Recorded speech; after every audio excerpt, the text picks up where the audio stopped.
ഞാനിപ്പോൾ ഒരു സംസ്ഥാന സർക്കാരിൻ്റെ സിനിമ കോൺക്ലേവിൽ പങ്കെടുത്തിരുന്നു 2 ദിവസം. അടൂർ ഗോപാലകൃഷ്ണനുമായിട്ട് വിവാദം ഉണ്ടായി. അതെ, ആ കോൺക്ലേവിൽ ഒരു സെഷൻ്റെ തലവനായിരുന്നത് PT ശശികുമാർ. ശശികുമാർ സാറാണല്ലോ ഏഷ്യാനെറ്റ് ഉണ്ടാക്കി. ശശികുമാറിനെ ഞാൻ അങ്ങോട്ട് പോയി സാറിനെ പരിചയപ്പെട്ടു. അപ്പോൾ എൻ്റെ പറഞ്ഞു, ഞാൻ ഇവിടെ കണ്ടിട്ടുണ്ട്. ഞാൻ സാറിനെ കുറിച്ച് ഏഷ്യാനെറ്റിനെ ബിറ്റ് തുലച്ചതിനെക്കുറിച്ച് ഞാൻ ഒരു എപ്പിസോഡ് ചെയ്തിരുന്നു. കാരണം ഏഷ്യാനെറ്റ് എന്ന് പറഞ്ഞൊരു വലിയ പ്രസ്ഥാനത്തെ നശിപ്പിച്ചത് സാറാണെന്ന് ഞാൻ ആ പ്രോഗ്രാമിൽ പറഞ്ഞു. പുള്ളി ഒരു ചിരി ഇരിച്ചു. എൻ്റെ കൂടെ ഒരാൾ കൂടെ ഉണ്ടായിരുന്നു കേട്ടോ. ഞങ്ങൾ രണ്ടുപേരും നിൽക്കുമ്പോഴാണ് ഞാൻ ഇത് പറഞ്ഞത്. ഞാൻ പറഞ്ഞു, സാറേ ഭയങ്കര ബോറായിപ്പോയി സാറേ ഇങ്ങനെ ഈ കച്ചവടക്കാരന്മാർക്ക് ഈ ഏഷ്യാനെറ്റ് വിറ്റത്. ഇന്ന് ആ ചാനലിൽ വരുന്ന പ്രോഗ്രാമുകൾ ഒന്നും വേണ്ട സാർ.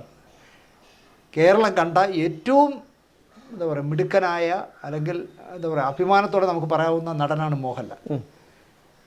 കുറച്ച് കോടികൾക്ക് വേണ്ടി ആ മനുഷ്യൻ അതപ്പതിക്കുന്ന കാണുമ്പോഴേ ഈ ബിഗ് ബോസിൻ്റെ അവതാരകനായിട്ട് കുറേ കൂതറകളെയും വിളിച്ചിട്ട് അതിൽ ഈ മോഹൻലാൽ അവതാരകനായപ്പോൾ സത്യം പറഞ്ഞാൽ എനിക്ക് ആ മനുഷ്യനോടുള്ള എല്ലാ ബഹുമാനവും പോയി. കാരണം ഈ ബിഗ് ബോസ് കാണുന്ന ഒരു കുട്ടികൾക്കും നല്ല ചിന്തകളുണ്ടാവില്ല. തീർച്ചയായിട്ടും. കാരണം സമൂഹത്തിൽ ഇപ്പോഴും പറയുകയാണെങ്കിൽ യൂട്യൂബിൽ ഏറ്റവും നിറഞ്ഞു നിൽക്കുന്ന ഏതെല്ലാം അലവലാദികളുണ്ടോ ആ അലവലാദികൾ മുഴുവനാണ്. അവരുടെ മെരിറ്റ് എന്ന് പറയുന്നത് നീ യൂട്യൂബിൽ നീ അലവലാദിയാണോ നീ ബിഗ് ബോസിന് മെമ്പറാവാൻ യോഗ്യനാണ്. പക്ഷെ ഞാൻ അലൻ ജോസ് പെരേരയും മറ്റേ ആറട്ടണ്ണനെയും പ്രതീക്ഷിച്ചിരുന്നു. പക്ഷെ അവരില്ലാത്തത് കുറച്ചൊരു അത് എനിക്കൊന്ന് പെൻഡിങ്ങിൽ വെച്ചായിരിക്കും. ഇന്നലെ മറ്റേ നിങ്ങൾ പറഞ്ഞ ആ ചെറുക്കൻ ആ മന്ദബുദ്ധി ചെറുക്കൻ പറഞ്ഞു കേട്ടു. അലൻ ജോസ് പെരേരയൊക്കെയാണ് ഇപ്പോൾ ഇവിടുത്തെ സ്റ്റാർ. നമ്മളെയൊന്നും ആക്കും വേണ്ട. ഞാൻ IIT-യിൽ പഠിച്ചു, ത്യാഗിയിൽ പഠിച്ചു, മാങ്ങയിൽ പഠിച്ചു. ഞാൻ മറ്റേ ട്രംപിന് ബുദ്ധി പറഞ്ഞു കൊടുക്കുന്ന ആളാണെന്നൊക്കെ പറഞ്ഞിട്ടുണ്ട് ആ മറ്റേ ചെറുക്കൻ. ഇപ്പോൾ 2 ദിവസം മുമ്പേ നിങ്ങൾ ആലോചിച്ചു, ഞാൻ പേര് പോലും പറയാൻ ഇഷ്ടപ്പെടാത്ത ഒരു അലവലാതി ചെറുക്കൻ 2 ദിവസം മുമ്പേ എനിക്കൊരു ഫോൺ വരുന്നു. ഞാൻ എടുത്തപ്പോൾ 2 ദിവസം മുമ്പുള്ള കഥയെ പറയണേ. നിങ്ങൾക്ക് എന്നെ പോലീസ് അറസ്റ്റ് ചെയ്തപ്പോൾ സമാധാനമായില്ല അല്ലേ? എവനെ അറസ്റ്റ് ചെയ്താൽ എനിക്ക് എവൻ്റെ സഹോദരിയാണ് ഞാൻ കെട്ടിയിരിക്കുന്നത്. ഞാൻ അപ്പോൾ ഫോണും കട്ട് ചെയ്തു. ഇത്രയും കേട്ടുള്ളൂ ഞാൻ. 2 ദിവസം അല്ല, ഞാൻ പോലീസ് എന്നെ അറസ്റ്റ് ചെയ്തപ്പോൾ നിങ്ങൾക്ക് സമാധാനമായല്ലോ എന്ന്. എനിക്കെന്ത് സമാധാനം കേട്ടി ഇവനെ കൊണ്ട്? ഇവനെ ആരെങ്കിലും അടിച്ചു വന്നാൽ പോലും എനിക്ക് യാതൊരു പ്രശ്നവുമില്ല. കാരണം ഇതൊന്നും ഭൂമിക്ക് ഭാരമായി കിടക്കുന്ന ഇവനെയൊന്നും ഞാൻ വകവയ്ക്കുന്ന ആളല്ല. ഇങ്ങനെ വകവയ്ക്കാത്ത ഏതൊക്കെ അലവലാദികളുണ്ടോ അതിനെയൊക്കെ വിളിച്ചാണ് ഈ ബിഗ് ബോസിലെ താരങ്ങളാക്കണേ. ഏതെല്ലാം കൂതറകളുണ്ടോ ഇത് കാണുന്ന പുതുതലമുറ വഴിതെറ്റും. മോഹൻലാൽ പത്മശ്രീയും പത്മഭൂഷണൊക്കെ വാങ്ങിയ ആളാണ്. അല്ല, അദ്ദേഹത്തിന് ഈ സമൂഹത്തോട് ഒരു കമ്മിറ്റ്മെൻറ്റും ഇല്ല. നിങ്ങൾ കാശ് കൊടുത്താൽ അയാൾ എന്തും ചെയ്യും. അയാളല്ലെങ്കിൽ ആൻ്റണി അയാളെ കൂടി ചെയ്യും. ഒരു കമ്മിറ്റ്മെൻറ്റും ഒരു കലാകാരൻ എന്നുള്ള നിലയ്ക്ക് ഈ സമൂഹത്തോട് യാതൊരു കമ്മിറ്റ്മെൻറ്റും ഇല്ലാത്ത ആളാണ് അയാളെന്ന് പറയും. ഒന്നുമില്ലെങ്കിലും ഇന്ന് വലിയ വാർത്ത എന്താണ്? മമ്മൂട്ടി, രോഗഗ്രസ്തനായ മമ്മൂട്ടി മദ്രാസിൽ ട്രീറ്റ്മെൻറ്റുമായി ഇരിക്കുന്ന ആ മനുഷ്യൻ ഒരു പെണ്ണുമ്പിള്ളയെ വിളിച്ചിട്ട്, ഇപ്പോൾ പ്രൊഡ്യൂസേഴ്സ് അസോസിയേഷനിൽ മത്സരിക്കുന്ന എൻ്റെ പേരിലൊക്കെ കേസ് കൊടുത്തിരിക്കുന്ന ഒരു പെണ്ണുമ്പിള്ളയെ വിളിച്ചിട്ട് പ്രശ്നങ്ങൾ ഉണ്ടാക്കരുത്, വെറുതെ കേസിനും വഴക്കിനും പോകരുത്. അടുത്ത പടം അയാൾ പ്രൊഡ്യൂസ് ചെയ്യുന്ന പടത്തിന് അയാൾ ഡേറ്റ് കൊടുത്തിരിക്കുകയല്ല. ആ മനുഷ്യന് അദ്ദേഹത്തിൻ്റെ അഭിപ്രായം പറയാൻ പാടില്ല. അല്ല, പറഞ്ഞതിൻ്റെ പേരിൽ ഇന്ന് അയാളെ തള്ളക്കി വിളിച്ചേക്കണം. ഇതാണ് ഈ നാട്. പക്ഷേ മമ്മൂട്ടി അത്രയെങ്കിലും ഇടപെടും. മനസ്സിലായില്ലേ? നിങ്ങളങ്ങനെ ചെയ്യരുത്, അടിയും വഴക്കിനൊന്നും. നല്ല ഉദ്ദേശത്തോടു കൂടി അനീതിയോട് പറയുന്ന രീതിയിൽ അയാൾ ഉപദേശിച്ചു. 1 മണിക്കൂറോളം സംസാരിച്ചെന്നാണ് ഈ ലോകത്തുള്ള മുഴുവൻ പേരിൽ ഒരേ കേസ് കൊടുക്കുന്ന ആ സ്ത്രീ പറയുന്നത്. അതുപോലെ അത്രയും കമ്മിറ്റ്മെൻറ്റ് പോലും മോഹൻലാലിനില്ല. ഇപ്പോൾ ഈ അമ്മയിൽ കണ്ടില്ലേ എല്ലാം മുണ്ടൂക്കി കാണിക്കണേ. ഒരാളിനെ വിളിച്ചിട്ട് അയാൾ പറയുന്നില്ല, മോഹൻലാൽ ഞാൻ ചെയർമാനായിരുന്ന ഒരു പോസ്റ്റല്ലേ, അല്ലെങ്കിൽ മധുസാർ MG സോമനും ബാലേന്ദ്രമേനോനും ഒക്കെ ഇരുന്ന പോസ്റ്റല്ലേ, നിങ്ങൾ ആ പോസ്റ്റിൽ ഉള്ള അംഗങ്ങൾ ഇങ്ങനെ പരസ്പരം ചെളിവാരി എറിയാമോ? നിങ്ങൾക്ക് വോട്ടില്ല എന്ന് പറഞ്ഞ് ഈ തൈക്കളവികൾ കിടന്നിങ്ങനെ ചാടാമോ? നിങ്ങൾ കൈനീട്ടം വാങ്ങുന്ന ഒരു പ്രസ്ഥാനമല്ലേ എന്ന് ചോദിക്കണ്ടേ മോഹൻലാൽ? ഒരക്ഷരം മിണ്ടില്ല. ഈ നാട്ടിൽ എന്തു നടന്നാലും അയാൾക്ക് പ്രശ്നമല്ല. അയാൾക്ക് കുറേ കാശ് സമ്പാദിക്കണമെന്നുള്ളതല്ലാതെ നമ്മൾ കൊതിയോടെ തുടരുമൊക്കെ കാണുമ്പോഴേ ഞാൻ കണ്ണടച്ചിട്ടില്ല എന്നാണ് എനിക്ക് തോന്നുന്നത് കേട്ടോ. പടം തീർന്നവരെ അത്രയും ബ്രില്യൻ്റായ ഒരു നടൻ ഇത്രയും അതപ്പതിക്കുക എന്ന് പറഞ്ഞാൽ ആലോചിച്ച് നോക്കൂ. ഈ ബിഗ് ബോസ് എന്നൊക്കെ പറഞ്ഞ കൂതറ പരിപാടി ഒരു പെണ്ണിന് ഇപ്പോൾ 2-3 കെട്ടി 2 പിള്ളേരുമൊക്കെ ആയ ശേഷം ഇപ്പം മഞ്ജുവാരിയേക്കാൾ മോളിൽ നിൽക്കുന്ന ഒരു പെണ്ണുണ്ടല്ലോ. ഇപ്പോൾ ആ പെണ്ണൊക്കെ ഒരു ദിവസം 50,000 രൂപയാണ് നമുക്ക് ശമ്പളം. അപ്പോൾ 100 ദിവസം ആകുമ്പോൾ അവർക്ക് 22 എന്ന് ആലോചിച്ച് നോക്കൂ. അപ്പോൾ അതുകൊണ്ട് ഏതറ്റം വരെയും പോവും. എനിക്ക് ഒറ്റ കാര്യം പറയാനുള്ളൂ, കാശ് തരാം നടുറോട്ടിൽ ഇരുന്ന് മൂത്രം ഒഴിക്കുന്ന ചെയ്യരുത്. കാശിന് വേണ്ടിയല്ല നമ്മൾ ജീവിക്കേണ്ടത്. സമൂഹത്തോടൊരു കമ്മിറ്റ്മെൻറ്റ് ഇല്ലെങ്കിൽ പോലും മക്കളോടെങ്കിലും വേണം. അല്ല, നമുക്ക് സമൂഹത്തോടൊരു കമ്മിറ്റ്മെൻറ്റ് ഉപദ്രവിക്കാതെ എനിക്ക് കമ്മിറ്റ്മെൻ്റ് ഒന്നും ഇല്ല എന്ന് വെച്ചു. പക്ഷേ വീട്ടിൽ ചെന്ന് കയറുമ്പോൾ ആ 2 കുട്ടികളുണ്ടെന്നുള്ള ഓർമ്മയെങ്കിലും വേണം. കാരണം അവൻ വലുതായി വരുമ്പം നിൻ്റെ അമ്മ പൈസയ്ക്ക് വേണ്ടി റോട്ടി ഇരുന്ന് മൂത്രം ഒഴിച്ചില്ലടാന്ന് ചോദിച്ചാൽ, പക്ഷേ ഇതാണ് ഇവിടെ നടക്കുന്നത്. അല്ല, അത് പണ്ടുള്ളവർ പറഞ്ഞിട്ടുണ്ട്, നാണം കെട്ടും പണം നേടിയാൽ നാണക്കേടാ പണം അത് മാറ്റിക്കൊണ്ട്. അവർ വാങ്ങിച്ചോട്ടെ. എന്നെപ്പോലുള്ള ഒരാളിനൊന്നും അത് ചിന്തിക്കാൻ പറ്റില്ല. ഞാൻ വാടക വീട്ടിൽ ഒരു ദിവസം കഴിഞ്ഞ് പോകാൻ പറ്റാത്ത, അല്ലെങ്കിൽ ഒരു കേസിൻ്റെ വക്കീലിന് കാശ് കൊടുക്കാൻ കഴിയാത്ത ഒരുപാട് പ്രശ്നങ്ങളുടെ നടുവിലൂടെ ജീവിക്കുന്ന ആളാണ്. പക്ഷേ ഞാൻ നാണം കെട്ട് പൈസ ഉണ്ടാക്കില്ല. കാരണം ഞാൻ ചത്തുപോയാൽ എൻ്റെ മകൻ ഒരിടത്തും പോയി തലകുനിക്കേണ്ടി വരില്ല. ഇതങ്ങനെ അല്ലെന്നേ. അലവലാദികളെ കൊണ്ടുള്ള സംസ്ഥാന സമ്മേളനമാണ് ഈ ബിഗ് ബോസ് എന്ന് പറയുന്നത്. എന്ത് സന്ദേശമാണ് ഏഷ്യാനെറ്റ് ഈ കൊടുക്കുന്നത്? ആദ്യത്തെ 1 or 2 സീസൺ കഴിഞ്ഞാൽ പിന്നെ അവർ ചെയ്ത സന്ദേശം എന്താണ്? സമൂഹത്തിൽ നൊട്ടോറിയസുകളായ കുറേ എണ്ണത്തിനെ വിളിച്ചുകൊണ്ടിരുത്തിയിട്ട് ആ 5 ദിവസം അങ്ങോട്ടാടി ഇങ്ങോട്ടാടി, പാത്രം എടുത്തടി, ഇത് അടുക്കളയിൽ വാഷ് ബേസിൽ തുപ്പി, മറ്റേ ചെയ്ത് മറിച്ച് ചെയ്തെന്ന് പറഞ്ഞ് തെറിയോട് തെറി ഒക്കെ. അല്ല, ഇതിൽ നമ്മൾ അഥവാ ഇവരൊരു പ്രോഗ്രാം ഇങ്ങനെ ചെയ്തു വന്നിരിക്കട്ടെ, അതിൽ ഒരു അത് സമൂഹം അംഗീകരിക്കുന്ന, അല്ലെങ്കിൽ സമൂഹത്തിന് എന്തെങ്കിലും മെസ്സേജ് നൽകാൻ കഴിയുന്ന ആൾക്കാരെ കൊണ്ട് പങ്കെടുപ്പിക്കണ്ടേ? ഇതിൽ സുവർഗരതിക്കാർ അല്ലെങ്കിൽ സോഷ്യൽ മീഡിയയിൽ കോമാളിത്തരം കോമാളിത്തരല്ല, എല്ലാ അലവലാത്തരം കാണിക്കുന്നു. ഇവിടെ ഒരു ഏതോ രജത് കുമാർ എന്ന് പറഞ്ഞ ഒരാളുണ്ട്. അയാൾ നരയൊക്കെ ഇട്ട് നടന്നിരുന്ന കാലത്ത് അയാൾ ഈ കോളേജുകളിൽ പ്രസംഗിക്കുന്നതിൽ ചിലതിൽ നമുക്ക് അഭിപ്രായ വ്യത്യാസം തോന്നുമെങ്കിലും എന്തൊരു വാഗ്മിയായ, എന്തൊരു ബുദ്ധിമാനായ മനുഷ്യനാണ്. കുറേ കാശിന് വേണ്ടി അയാൾ ഈ പറയുന്ന പോലെ കൂതറകളുടെ ചെന്ന് കെട്ടി മറിഞ്ഞ് വിഗ്ഗൊക്കെ വെച്ച് മറ്റേ ഡൈയൊക്കെ അടിച്ച് അയാളിപ്പോൾ ഇവിടെ ആരും ഒരു യോഗത്തിന് വിളിക്കില്ല അയാളെ. ജനം ഇത് ഒരു പരിധി വരെ രസിക്കുന്നുണ്ടെങ്കിൽ അവരുടെ ഉള്ളിൽ വെറുപ്പ് കൂടുകയാണ് അല്ലേ? അതാണല്ലേ മനസ്സിലാക്കേണ്ടത്. അല്ല, ഇത് ആസ്വദിക്കുന്ന ഒരു നല്ല പങ്കുണ്ട്. മലയാളിയിൽ നമ്മൾ എന്തൊക്കെ പറഞ്ഞാൽ വിവരമുള്ളവരാണ്, വിദ്യാഭ്യാസമുള്ളവരാണ്, ചിന്തിക്കുന്നവരാണെന്നൊക്കെ പറയുന്നെങ്കിലും ഇപ്പോൾ എൻ്റെ വീട് മാത്രം സ്വസ്ഥമായിരുന്നാൽ മതി. നല്ല ഉയരമുള്ള മതിൽ കെട്ടിയിട്ട് ഞാനും ഭാര്യയും 2 മക്കളും കൂടെ ഇവിടെ താമസിക്കുക, വീട്ടിലുള്ള സകല വേസ്റ്റ് എടുത്ത് റോഡിൽ ഇടുക, എന്നിട്ട് അപ്പുറത്തെ വീട്ടിൽ ആര് വന്നൊന്ന് എത്തി നോക്കുക. അത് മലയാളിയുടെ ഒരു ശീലമാണ്. അപ്പോൾ ഈ അപ്പുറത്തെ വീട്ടിൽ എത്തി നോക്കുന്നവന്മാർക്ക് ഈ ബിഗ് ബോസ് ഇഷ്ടമായിരിക്കും. അതിന് ഈ മോഹൻലാൽ വന്ന് ഇനി എത്ര വെള്ളം പൂശിയാലും മോഹൻലാലിൻ്റെ വില പോകും എന്നുള്ളതല്ലാതെ ഭയങ്കര ബോറായിപ്പോയെന്ന് ഞാൻ പറയും. ഇയാൾ എന്തിനാണ് ഇങ്ങനെ?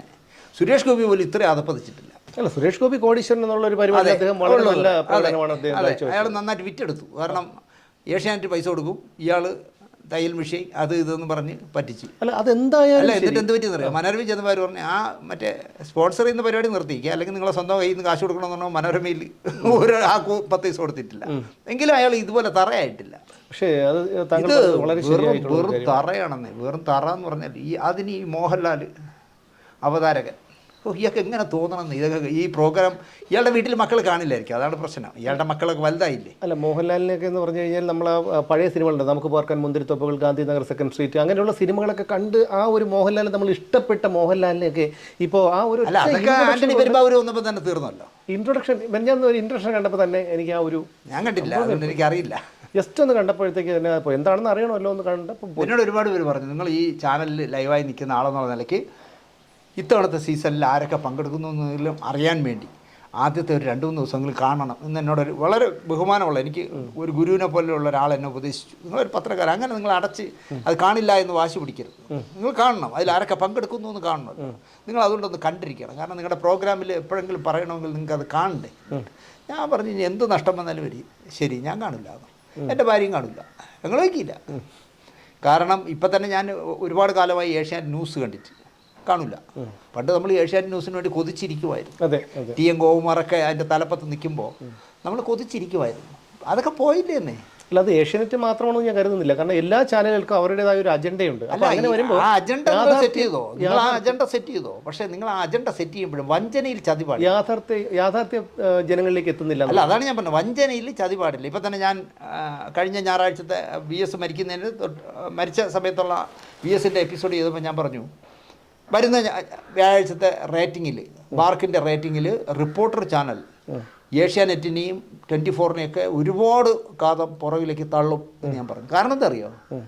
ഈ നേരത്തെ പറഞ്ഞല്ലോ, വഞ്ചന ചതി പാടില്ല എന്ന് പറഞ്ഞ പോലെ ഈ ചാനൽ ചർച്ചയിൽ കിടന്ന് സുജാ പാർവതിയും മറ്റേ സ്മൃതി പരുത്തിക്കാടും ഒക്കെ അങ്ങോട്ടും ഇങ്ങോട്ടും തള്ളക്കി വിളിക്കുമെങ്കിലും ഈ VSൻ്റെ പ്രോഗ്രാം ചെയ്തപ്പോൾ അവർ വേഷത്തിൽ പോലും, അവർ പറയുന്ന കമൻറ്റിൽ പോലും വളരെ പക്വതയോടെ നേതൃത്വം പാലിച്ചു. അതിൻ്റെ കൂട്ടത്തിൽ ഒരു 45 മണിക്കൂറോളം ഈ അരുൺകുമാർ എന്ന് പറഞ്ഞാൽ മൊട്ട അരുൺകുമാർ, എനിക്കിഷ്ടമില്ലാത്തൊരുത്തന, കാരണം കള്ളങ്ങൾ പറയുന്നൊരുത്തന. മൊട്ട അരുൺകുമാർ ആ പ്രോഗ്രാം ചെയ്യുന്നതും കൂടെ കണ്ടപ്പോൾ ഞാൻ റിപ്പോർട്ടറിൽ നിന്ന് മാറിയിട്ടില്ല. കാരണം ഒരു രൂപയുടെ പരസ്യം പോലും ഇല്ലാതെയാണ് ഈ 10-55 മണിക്കൂർ ചെയ്തത്. അപ്പോൾ ഞാൻ പറഞ്ഞു, ഇത് ബാർക്കിൽ ഒന്നാമതൊന്നും അത് നിൽക്കുന്നിടത്തു നിന്ന് 2ാം സ്ഥാനമുള്ള ഏഷ്യാനെറ്റ് ഇരിക്കുന്നത് 50-60 പോയിന്റ് താഴെയാണ്. കാരണം ഏഷ്യാനെറ്റും പീപ്പിൾ ചാനലും ദൂരദർശൻ്റെ ലെവലിലായിപ്പോയി. മനസ്സിലായോ? നേരെ മറിച്ച് ഈ പ്രൊഫഷണലായിട്ട് ഒരു പ്രോഗ്രാം BSനെ കുറിച്ച് കേരളം മുഴുവൻ ആരാധിക്കുന്ന ഒരു മനുഷ്യനെ എങ്ങനെയാണ് അവസാന യാത്ര കൊടുക്കേണ്ടതെന്ന് പഠിക്കണമെങ്കിൽ നമ്മൾ റിപ്പോർട്ടർ ചാനൽ മൊത്തം വെച്ച് കണ്ടു നോക്കണം, ഇനിയും കണ്ടു നോക്കണം. പക്ഷേ എനിക്ക് തോന്നുന്നു അവർ പോലും ഇത്തരത്തിലുള്ളൊരു പ്രോഗ്രാം ചെയ്യില്ല. ഒരു ചാനലുകാരും ചെയ്യില്ല. മലയാള സിനിമയിലെ ഒരു നടനും ഈ അതപ്പതിച്ച ഈ റോളിന് പോവുകയില്ല, മോഹൻലാൽ അല്ലാതെ. പൈസ കൊടുത്താൽ എന്തിനും തയ്യാറായി നടക്കുന്ന ഒരു മനുഷ്യനായിപ്പോയി. അത്രയ്ക്ക് തരത്താണ് പോയി ആ മനുഷ്യൻ. എനിക്ക് ഈ കോൺക്ലേവ് ഉദ്ഘാടനം ചെയ്യാൻ മുഖ്യാതിഥി മോഹൻലാലായിരുന്നു. അദ്ദേഹം പിന്നെ വന്നു അയാളും വന്നു, ആൻ്റണിയും വന്നു. സത്യത്തിൽ അയാൾ അത് പറഞ്ഞ് ഈ പ്രോഗ്രാം കഴിഞ്ഞ് ഇറങ്ങുമ്പോൾ ഒന്ന് സൂചിപ്പിക്കണമെന്നൊക്കെ ഞാൻ വിചാരിച്ചു. പക്ഷേ അയാൾ അതിനേക്കാളും നമ്മളെ വിറ്റ കാശുള്ളവനായിരിക്കാം പ്രോഗ്രാമിൽ അയാളുടെ റോൾ കഴിഞ്ഞ അയാൾ ഉണ്ടായിട്ട് പൊക്കളത്. പിണറായിരിക്കുമ്പോൾ പിന്നെ ആക്കും എണീറ്റ് പോകില്ലല്ലോ. മോഹൻലാൽ അങ്ങയുടെ യാത്ര പറഞ്ഞിട്ട് പൊക്കളഞ്ഞു, എന്തോ ധൃതി വെച്ച്. എനിക്ക് തോന്നി ചിലപ്പോൾ ഈ ബിഗ് ബോസ് ഷൂട്ട് ചെയ്യാൻ പോയായിരിക്കും. ഇതിനേക്കാൾ വലുത് അതാണല്ലോ. ഇനി നമുക്ക് കോൺക്ലേവിലേക്ക് വരാം. അവിടെ എന്താണ് യഥാർത്ഥത്തിൽ അന്നുണ്ടായത്? അത് സുമേഷ്, നിങ്ങളെപ്പോലുള്ള ചാനലുകളെങ്കിലും ഏത് കാര്യങ്ങളും ജാതിയുടെയും മതത്തിൻ്റെയും കണ്ണിൽ കാണുന്നവന്മാരൊക്കെതിരെ സംസാരിക്കണം നിങ്ങളെപ്പോഴും. കാരണം ഒരക്ഷരം കൊണ്ട് അടൂർ ഗോപാലകൃഷ്ണൻ ജാതിയെയോ മതത്തെയോ ആക്ഷേപിച്ചിട്ടില്ല. അദ്ദേഹം പറഞ്ഞത് 1.5 കോടി രൂപ വീതം നിങ്ങൾ 2 വനിതകൾക്കും 2 SC/ST വനിതകൾക്കും അങ്ങനെ 6 കോടി രൂപ വർഷം നിങ്ങൾ കൊടുക്കുന്നു. നമ്മളുടെയൊക്കെ കുട്ടിക്കാലത്ത് ദാരിദ്ര്യമുണ്ടായിരുന്നു. ഞാൻ ഒരുപാട് കഷ്ടപ്പെട്ട് ജീവിച്ചവനാണ്. അതുകൊണ്ട് നമുക്ക് വില അറിയാം എല്ലാത്തിൻ്റെയും. പക്ഷേ നമ്മളെ കുട്ടികളെ അച്ഛൻ ദുഃഖിച്ച് ജീവിച്ചുകൊണ്ട് നീ അങ്ങനെ ജീവിക്കേണ്ട എന്നുണ്ടെങ്കിൽ സുഭിക്ഷമായിട്ട് വളർത്തുവാൻ വഴി തെറ്റും എന്നാണ് അടൂർ പറഞ്ഞത്. അതുപോലെയാണ് സിനിമയും. നിങ്ങൾ താരങ്ങളെ വെച്ച് സിനിമയൊന്നും ഇവരെ കൊണ്ട് എടുപ്പിക്കരുത്. മലയാളത്തിനെന്നും ഓർക്കാവുന്ന നല്ല സബ്ജക്റ്റുകൾ എടുത്ത് നന്നായിട്ട് ചെയ്യണം. പക്ഷെ അതിന് ഈ 1.5 കോടി കൊടുക്കരുത്. അത് നികുതി പണമാണ്, ഒരാളുടെ വകയല്ല. അതിലെവിടെ തെറ്റ് വരുന്നത്? നിക്ക്, ആ 1.5 കോടി രൂപ നിങ്ങൾ 3 ആയിട്ട് വീതിക്കണം. SC/STയിലുള്ള 2 പേർക്ക് കൊടുക്കുന്ന 3 കോടി രൂപയെ 6 ആക്കണം, 50 ലക്ഷം വെച്ച്. വനിതകൾക്ക് കൊടുക്കുന്ന 2 പടത്തിന് കൊടുക്കുന്ന 3 കോടിയെ 6 ആക്കണം. അങ്ങനെ 12 പെൺ സംവിധായകരെ നമുക്ക് സൃഷ്ടിക്കാൻ പറ്റും. ഇപ്പം തന്നെ മലയാളത്തിൽ 2 or 3 നല്ല പെൺ സംവിധായകരുണ്ട്. എനിക്ക് തോന്നുന്നു അഞ്ജലി മേനോനൊക്കെ ആയിരിക്കും പുള്ളി പറഞ്ഞത്. നമുക്ക് പെൺ സംവിധായകരുണ്ടായി വരട്ടെന്നേ. സ്ത്രീകൾ എന്ന് പറയുന്ന സംവിധായകരുണ്ടാവണം. പക്ഷേ ഇവർക്ക് സിനിമ അറിയാത്തതുകൊണ്ട് ഇവരെ ആളുകൾ പറ്റിക്കും. അതാണ് ഇവരിപ്പോൾ പറയുന്ന 1.5 കോടി കിട്ടിയിട്ട് തികഞ്ഞില്ല, കടം വാങ്ങേണ്ടി വന്നു എന്നൊക്കെ പറയുന്നത്. ആ പടങ്ങൾ ഇപ്പോൾ ഞാൻ കണ്ട 4 പടമൊറ്റ ഞാൻ കണ്ടു, 4 എണ്ണം വകയ്ക്കുകൊള്ളില്ല. അടൂർ ഇങ്ങനെയാണ് പറഞ്ഞത്, 4 പടവും വകയ്ക്കുകൊള്ളില്ല. അതുകൊണ്ട് ചെയ്യേണ്ടത് ഈ പെൺ സംവിധായകർക്ക് ഒരു 3 മാസത്തെ കർക്കശമായ ട്രെയിനിങ് കൊടുക്കണം KSFDC. ആ ട്രെയിനിങ് കഴിഞ്ഞ് മാത്രമേ ഇവരെ കൊണ്ട് സംവിധാനം ചെയ്യിക്കാവൂ. അങ്ങനെ ട്രെയിൻ ചെയ്യുമ്പോൾ ഉള്ള ഗുണം അവരെ ആർക്കും പറ്റിക്കാൻ പറ്റില്ല, അവർക്ക് നല്ല സിനിമ എടുക്കാൻ പറ്റും. ഇതിലെവിടെയാണ് സുമേഷേ? അവിടെ ഒരു പാട്ടുകാരി എന്തിന് ഞാൻ ആദ്യമായിട്ടാണ് കാണുന്നത്. ഇപ്പം ഞാൻ പറയട്ടെ, ഇപ്പം അടൂർ ഗോപാലകൃഷ്ണൻ എന്ന് പറഞ്ഞാൽ അറിഞ്ഞൂടാത്ത ഗ്രാമങ്ങളിലൊക്കെ ഒരുപാട് പേരുണ്ടാവും.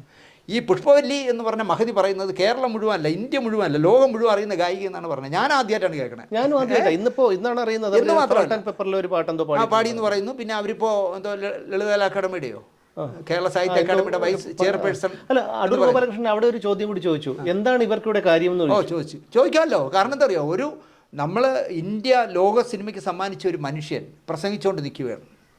അങ്ങനെ പ്രസംഗിക്കുമ്പോൾ അങ്ങനെയൊക്കെ കാണാവുന്ന കാഴ്ചപ്പാടിലല്ല ഇവരിരുന്നത്. ഇവർ വഴിയിൽ പോകാനുള്ള പടിക്കെട്ടിൻ്റെ താഴെ അവരുടെ ഒരു ഗ്യാങ്ങുമായിട്ടിരിക്കുകയായിരുന്നു. അവിടെ ഇരുന്നുകൊണ്ട് അപശബ്ദം ഉണ്ടാക്കിയ അടൂരിന് കാണാൻ പറ്റില്ല അതാരെന്ന്. അപ്പോൾ അദ്ദേഹം ചോദിച്ചു, അതാര്? ഞാൻ പ്രസംഗിക്കുമ്പോൾ ആർക്കാ മൈക്ക് കൊടുത്തത് നിങ്ങൾ എന്ന് അത് ചോദിക്കുന്നില്ല. എന്താ തെറ്റുന്നത്? അല്ല, അവിടെ ഒരു കാര്യം, അതായത് ഡോക്ടർ ബിജു പോലും അതിനെ വിമർശിച്ചു. ഞാൻ ചോദിക്കുന്നത്, ഡോക്ടർ ബിജുവിൻ്റെ ഒരു പടവും എൻ്റെ മനസ്സിലില്ല. പക്ഷേ അടൂർ ഗോപാലകൃഷ്ണൻ്റെ പടം പറഞ്ഞാൽ ഒരുപാട് പറയാൻ കഴിയും. കഥാപുരുഷൻ ഉൾപ്പെടെയുള്ള ഒരുപാട് നമ്മുടെ മനസ്സിലുണ്ട്. എന്നെ ഫെഫ്കയിൽ ഞാൻ ആദ്യകാല സംവിധായകരുടെ യൂണിയനിൽ കൊണ്ടിരുന്നപ്പോൾ എന്നെ ദിനേശ് ചേട്ടാന്ന് വിളിച്ചിരുന്നത്. ബിജു. അതുകൊണ്ട് തന്നെ ബിജുവിനെ എനിക്ക് ഇഷ്ടമാണ്.